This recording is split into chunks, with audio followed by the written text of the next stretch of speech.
We've done gouges. Now, what about scrapers and parting tools and beading parting tools? Use the platform. Any platform will do as long as it's movable. I'll say movable, up and down. Tighten it off. So I want a 70-degree angle on my scrapers. I've eyeballed it. That's the one I want. I'll tighten it off and I will make one of these, and it's a 70-degree angle.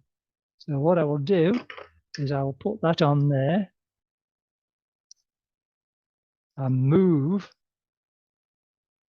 this about till it's right. So there's 70 degrees. It's the same every time. Same as the other one. Put a piece of wood against it, cut round it, and there you go. So I've got one for the scrapers. Now this one is, that's a 40 degree. Now I use a 40 degree on my negative rake scrapers.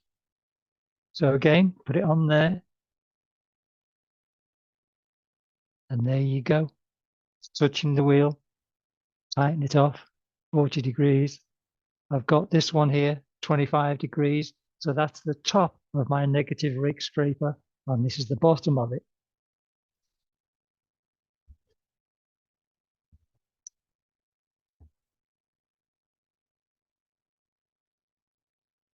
There you go, 25 degrees. Tighten it off. And it really is as simple as that. Parting tool, that's 25 degrees. There it is, always the same. What else? Oh, the beading parting tool, that's also 25 degrees. There it is, 25 degrees. It's consistency all the time. All my gouges are all 50 degrees. So that's easy. Scrapers are different. They're 70 degrees. Beading tool and parting tools are 25 degrees.